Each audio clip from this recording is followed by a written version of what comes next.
जयकारा शेरा वाली दा बोल साचे दरबार की।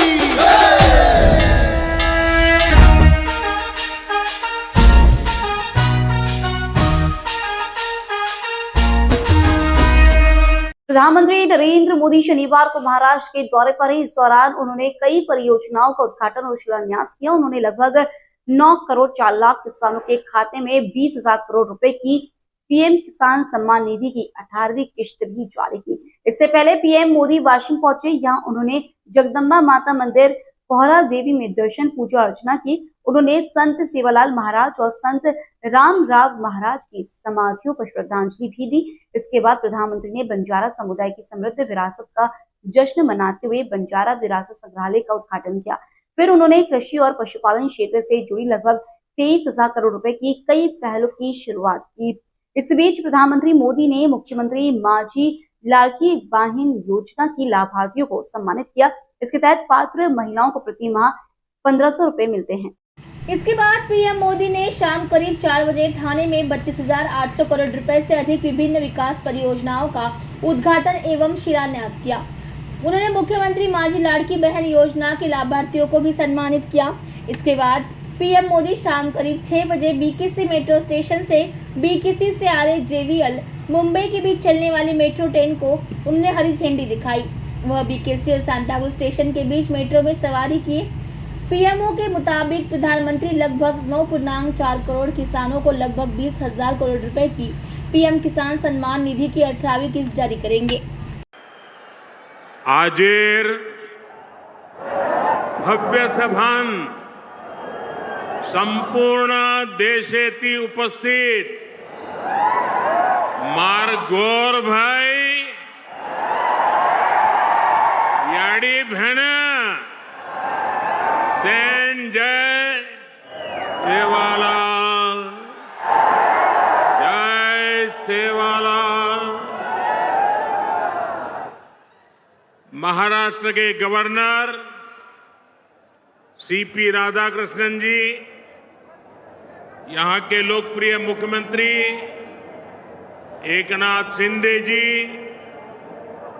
केंद्रीय मंत्रिमंडल के मेरे साथी शिवराज सिंह चौहान, राजीव रंजन सिंह, महाराष्ट्र के डिप्टी सीएम देवेंद्र फडणवीस, अजित पवार, केंद्र और राज्य सरकार के अन्य मंत्रीगण, सांसद, विधायक और यहां दूर दूर से आए हुए बंजारा समाज के मेरे भाई बहन, देश भर के किसान भाई बहन और अन्य सभी महानुभाव और महाराष्ट्र के मेरे भाइयों और बहनों, मैं वाशिम की इस पावन धरती से पोहरा देवी माता को प्रणाम करता हूं। आज नवरात्र में मुझे माता जगदम्बा के मंदिर में उनका आशीर्वाद प्राप्त करने का सौभाग्य मिला है।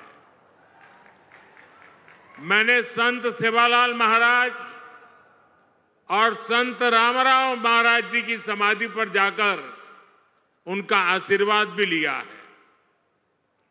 मैं इस मंच से इन दोनों अपने महान संतों को शीश झुका करके नमन करता हूं। आज महान योद्धा और गोंडवाना रानी दुर्गावती जी की जन्म जयंती भी है। पिछले वर्ष देश ने उनकी 500वीं जन्म जयंती मनाई थी। मैं रानी दुर्गावती को भी नमन करता हूं। साथियों, आज हरियाणा में मतदान भी हो रहा है। मैं हरियाणा के सभी देशभक्त लोगों से अपील करूंगा कि ज्यादा से ज्यादा संख्या में वोट करें।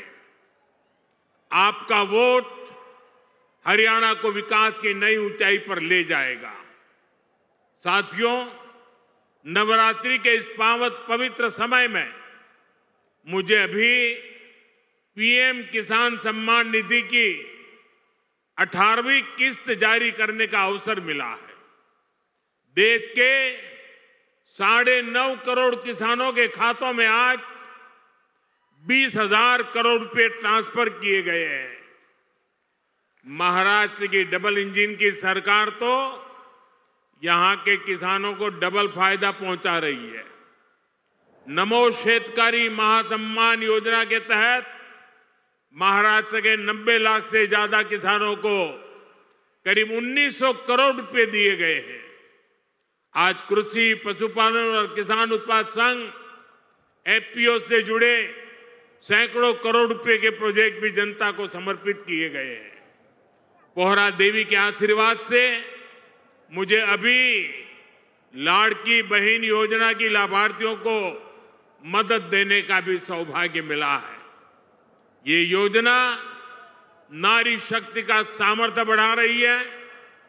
मैं महाराष्ट्र के भाई बहनों को, देश के सभी किसान भाई बहनों को हार्दिक बधाई देता हूं।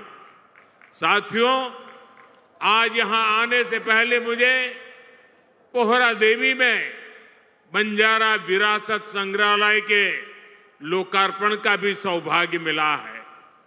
देश की महान बंजारा संस्कृति, इतनी बड़ी विरासत, इतनी प्राचीन परंपरा, ये म्यूजियम देश की नई पीढ़ियों को इनसे परिचित कराएगा।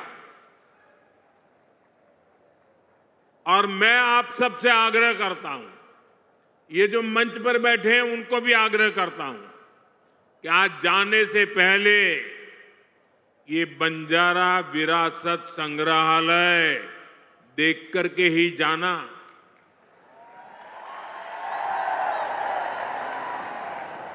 मैं देवेंद्र जी को बधाई देता हूं। इन्होंने पहली सरकार के समय जो संकल्पना की और इसने उत्तम तरीके से आज मैंने इसको बना हुआ देखा, मन को बहुत ही संतोष हुआ, आनंद हुआ। और मैं तो आपसे आग्रह करूंगा, आप तो देखें, आपके पूरे परिवार को बाद में समय निकाल करके इसे देखने के लिए जरूर भेजें। मैं अभी पोहरा देवी में बंजारा समुदाय के भी कुछ महानुभावों से मिलकर के आया। इस म्यूजियम के जरिए उनकी विरासत को जो पहचान मिली है, उसका संतोष और गर्व का भाव उनके चेहरों पर था। मैं आप सभी को बंजारा विरासत म्यूजियम की बधाई देता हूं। साथियों, जिसको किसी ने नहीं पूछा उसको मोदी पूजता है। हमारे बंजारा समाज ने भारत के सामाजिक जीवन में, भारत की निर्माण यात्रा में बहुत बड़ी भूमिका निभाई है। कला, संस्कृति, आध्यात्म, राष्ट्र रक्षा, व्यापार, हर क्षेत्र में इस समाज के महापुरुषों ने, महान विभूतियों ने देश के लिए क्या कुछ नहीं किया। राजा लखी शाह बंजारा, उन्होंने विदेशी शासकों के कितने अत्याचार सहे, उन्होंने समाज की सेवा में अपना जीवन समर्पित कर दिया। संत सेवालाल महाराज, स्वामी हाथीराम जी, संत ईश्वर सिंह बापू जी, संत डॉक्टर रामराव बापू महाराज, संत लक्ष्मण चैतन्य बापू जी, हमारे बंजारा समाज ने ऐसे कितने ही संत दिए जिन्होंने भारत की आध्यात्मिक चेतना को असीम ऊर्जा दी। पीढ़ी दर पीढ़ी, सैकड़ों हजारों वर्ष से समुदाय भारत की संस्कृति और परंपराओं को सहेजता और संवारता आया है। आजादी की लड़ाई के समय अंग्रेज सरकार ने इस पूरे समुदाय को ही अपराधी घोषित कर दिया था। लेकिन भाइयों बहनों, आजादी के बाद ये देश की जिम्मेदारी थी कि बंजारा समाज की चिंता करे, उन्हें सही सम्मान दे। और उस समय कांग्रेस की सरकारों ने क्या किया? कांग्रेस की नीतियों ने इस समाज को मुख्य धारा से काट कर रखा। आजादी के बाद कांग्रेस पार्टी पर जिस परिवार ने कब्जा किया, उसकी सोच शुरू से ही विदेशी रही है। अंग्रेजी हुकूमत की तरह ही ये कांग्रेसी परिवार भी दलित, पिछड़ा, आदिवासियों को अपने बराबर नहीं मानते। इन्हें लगता है भारत पर एक परिवार की ही हुकूमत रहनी चाहिए, क्योंकि अंग्रेज उन्हें ये हक देकर गए थे। इसलिए उन लोगों ने बंजारा समाज के प्रति हमेशा अपमानजनक रवैया बनाए रखा। साथियों, एनडीए की केंद्र सरकार ने ही गुमंतु, अर्धगुमंतु समुदाय के लिए कल्याण बोर्ड का गठन भी किया है। इस समाज के सांस्कृतिक पहचान को सही सम्मान मिले, इस दिशा में भी बीजेपी सरकार और एनडीए सरकारें लगातार काम कर रही है। जयकारा